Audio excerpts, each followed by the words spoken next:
잎사귀 자랑 말고 열매를 맺읍시다.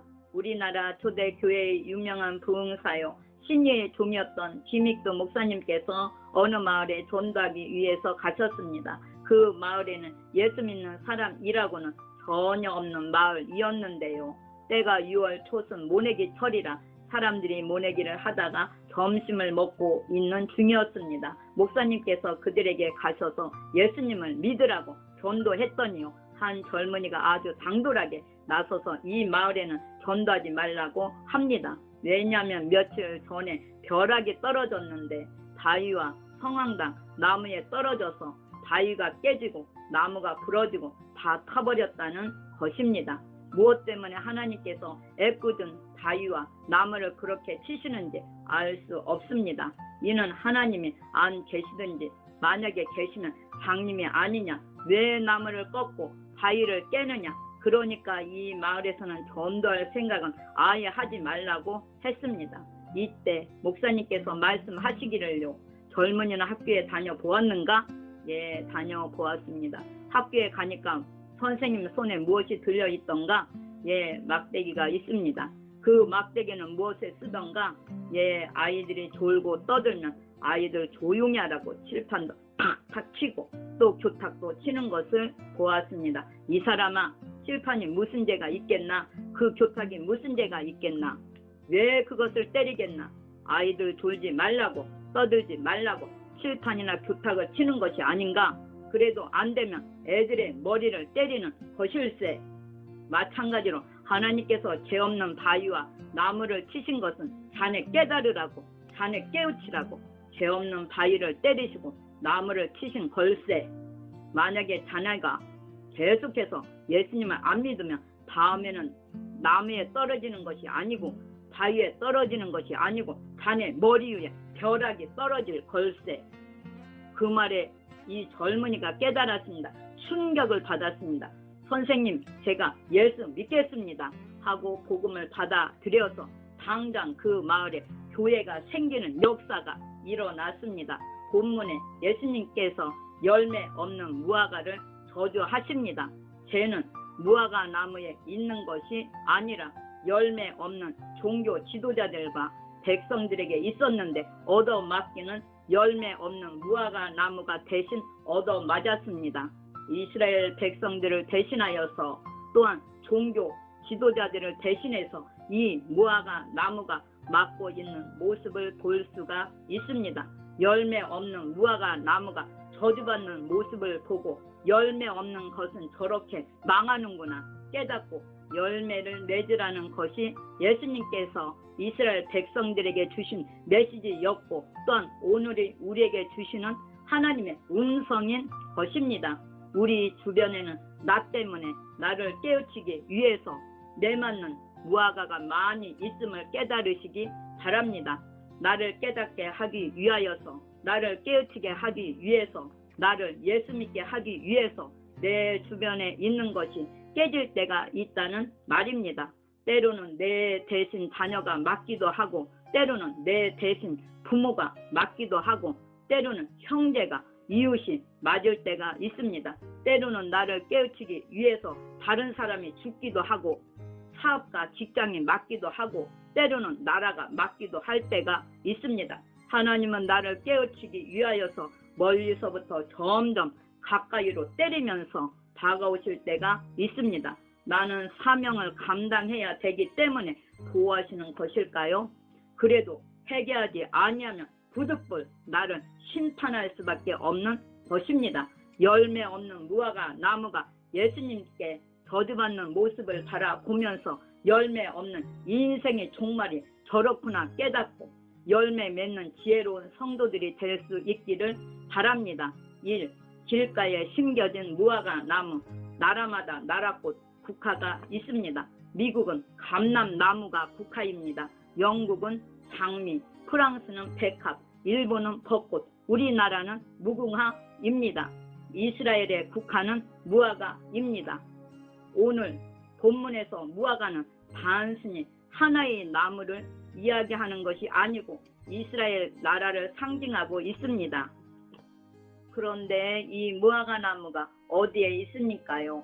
길가에 있었다고 했습니다. 길가에 심겨졌다는 말은 잘 보이게 드러나게 심겨졌다는 말입니다. 지나가는 사람이 다 알 수 있는 나무였다는 것입니다. 사실 이스라엘은 지형적으로 아프리카와 아시아와 유럽을 연결하는 3대륙의 교차점에 위치해 있습니다.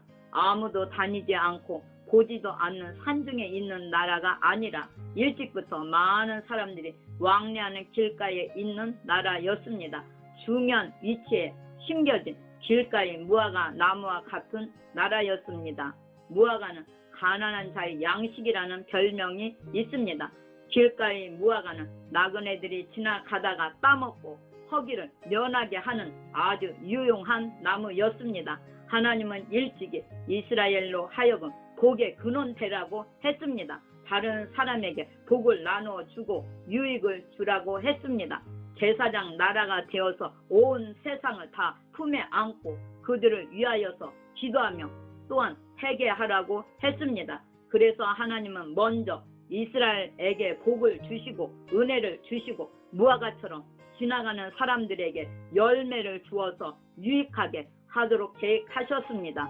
그런데 이스라엘은 열매 없는 무화과 나무처럼 하나님 앞에서도 세상에서도 유익을 주지 못하는 열매 없는 나라가 되고 말았습니다. 그래서 이런 열매 없는 무화과 나무를 저주하셨는데 사실은 이 나무를 저주했지만 그 내면에는 이스라엘이라는 나라를 저주하고 있는 것입니다. 무화과를 저주하신 것은 주후 30년 경이었습니다. 무화과 나무가 맞는 모습을 보고도 이스라엘이 깨닫지 못하자 40년 후인 주 70년에는 직접 하나님께서 이스라엘을 때리셨습니다. 로마의 지도 장군이 예루살렘을 포위하고 점령했습니다.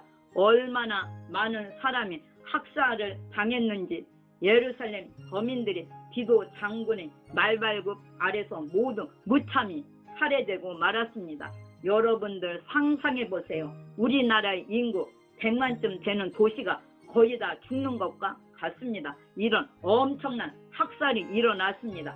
그리고 10만 명 정도가 포로 노예가 되었습니다. 함락되기 전에 예루살렘 성 안에는 먹을 것이 없어서 자기 자식을 잡아먹는 처참한 일까지 있었습니다. 예루살렘 성전은 돌 하나 돌 위에 놓이지 아니하고 완전히 무너지고 말았습니다. 40년 전에 열매 없는 무화과 나무가 저주받는 모습을 보면서 우리도 하나님 앞에 열매 없으면 저렇게 되겠구나 깨닫고 회개했으면 이스라엘은 40년 후에 이렇게 비참하게 맞지를 않았을 것입니다. 2000년 동안 나라 없는 아픔을 경험하지 않았을 것입니다. 그런데 이스라엘은 끝까지 회개의 열매를 맺지 않다가 말라진 무화과 나무와 같은 징벌을 받게 된 것입니다. 열매 없는 삶이 얼마나 비참한 종말을 가져오는 줄을 깨닫고 열매 맺는 성도들이 되어서 오늘 이 아침에도 주님께서 우리 신앙의 나무 가지를 들춰보실 때에 주렁주렁 아름다운 열매가 맺혀있는 모습을 보여드리는 성도들 될 수 있기를 바랍니다. 이스라엘뿐만 아니라 우리 교회 또한 길가에 심겨진 무화과 나무와 같습니다. 이 도시에서 교회에 다니는 사람 치고 저희 교회를 모르는 사람이 있습니까요? 우리 교회는 지리적으로 본문의 길가에 심겨진 무화과 나무와 같습니다. 이 도시의 성도들이 바라볼 때 저희 교회는 길가에 심겨져서 다 볼 수 있는 다 아는 나무입니다. 이 도시 택시기사 치고 우리 교회 모르는 사람 어디 있습니까요? 심지어 안 믿는 사람들도 무슨 교회 하면 그 법원 앞에 있는 쌍종탑의 교회 하고 대부분이 알고 있습니다. 하나님께서 우리를 이 도시의 길가에 잘 보이게 누구나 알 수 있도록 심어 놓은 것은 많은 열매 맺어서 이 지역을 복음화시키고 유익하도록 하기 위해서 하나님께서 잘 보이는 요지에다가 심어 놓았다는 사실을 잊지 않기를 바랍니다.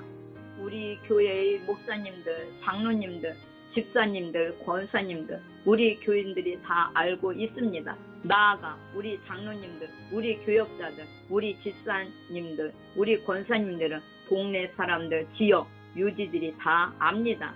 잘 보이게 심어 놓았어요. 왜 잘 보이게 심어 놓은 줄 아십니까요?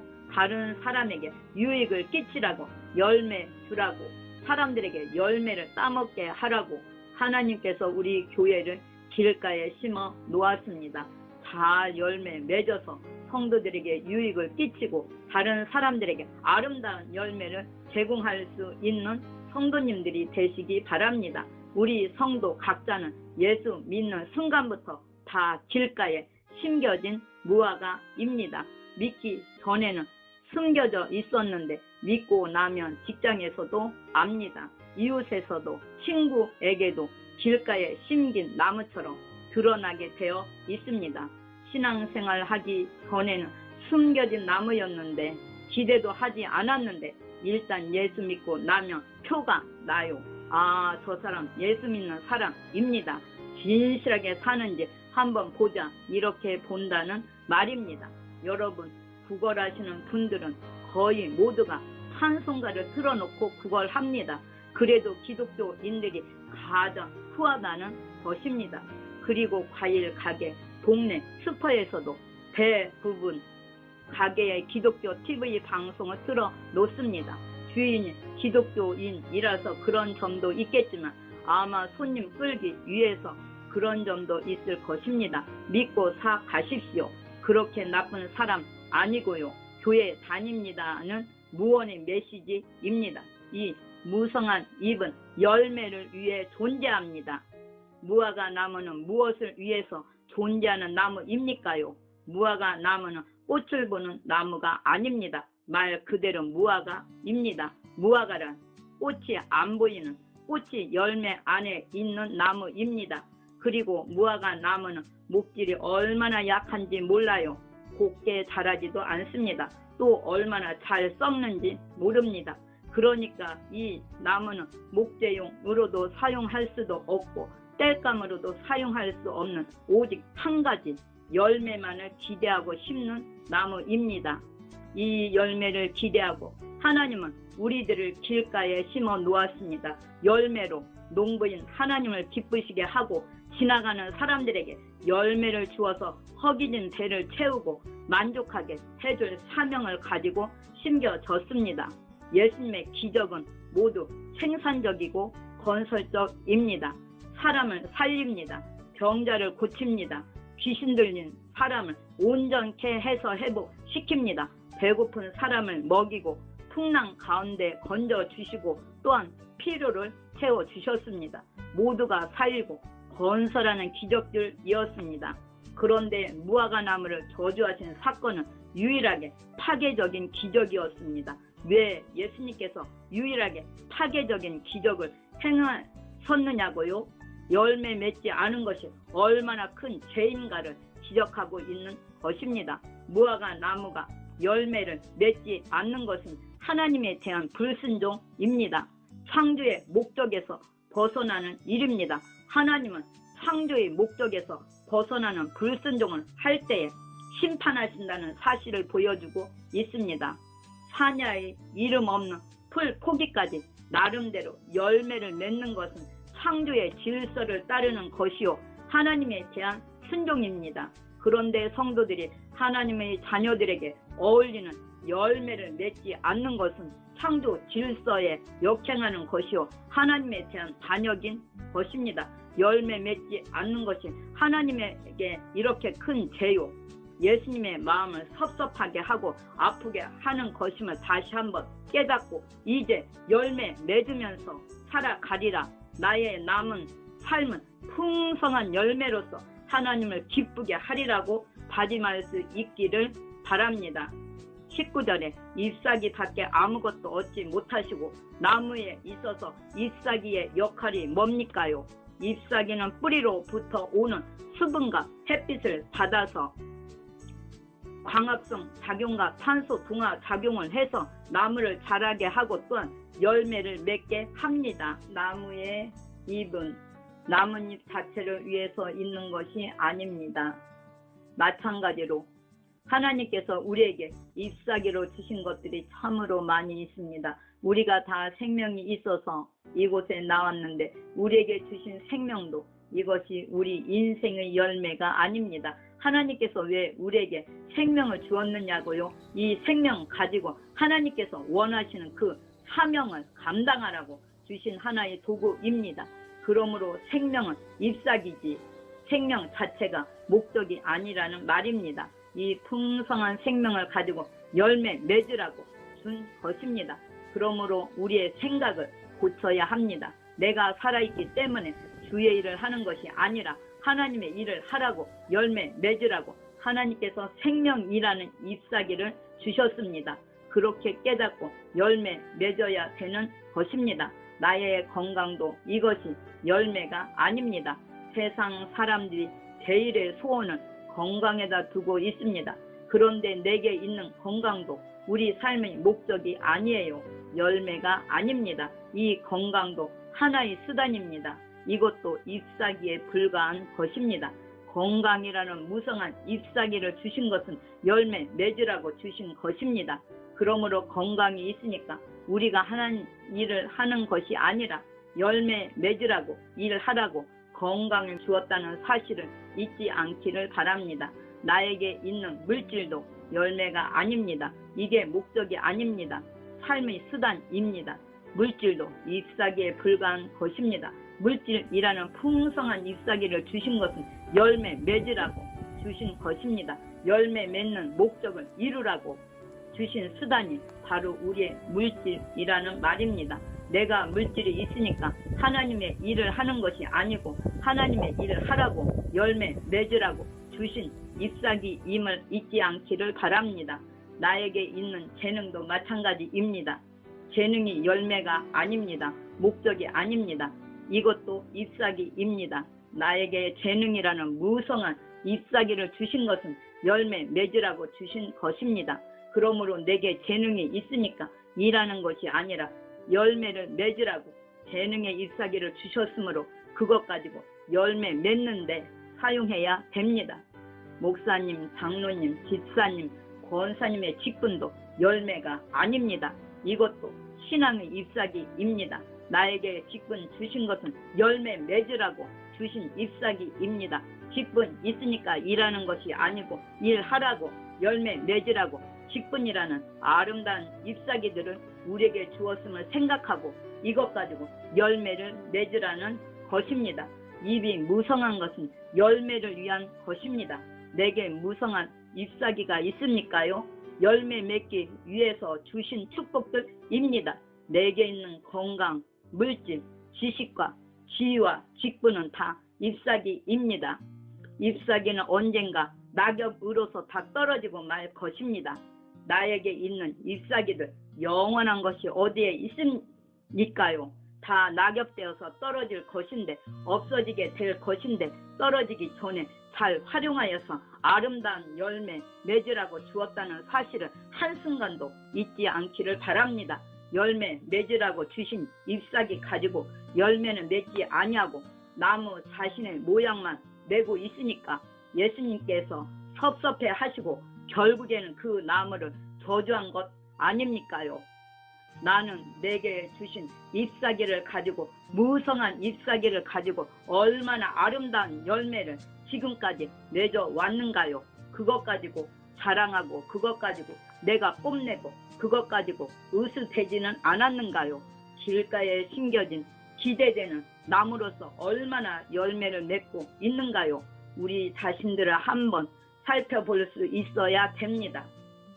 오늘 이 시간 주님께서 오셔서 여러분 한 사람 한 사람의 신앙의 나무 가지를 들추고 계십니다. 주님께서 주신 그 무성한 잎사귀를 들추고 내가 잎사귀 주었으니까 열매 맺어야지 하고 찾아보시는데 주님께서 보실 때 어떤 열매가 발견될 것 같습니까요? 3. 무화과 나무의 소원.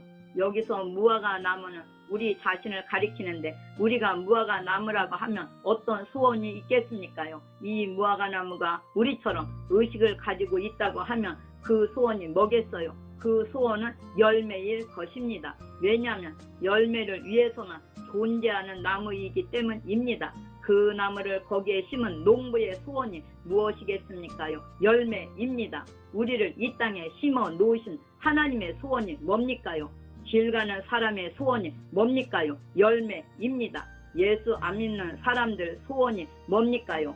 건강하게 돈 많이 벌어서 자식 잘 되고 오래오래 사는 것, 세상을 즐기며 살아가는 것이 세상 사람들이 일반적인 소원들입니다. 예수 믿는 우리들이 가지고 있는 소원은 뭡니까요? 우리들도 세상 사람들과 같은 소원을 가지고 있다고 하면 예수 믿는 사람으로서의 정체성이 없습니다. 우리의 소원은 통일이라는 노래가 있습니다. 우리의 소원이 통일입니까요?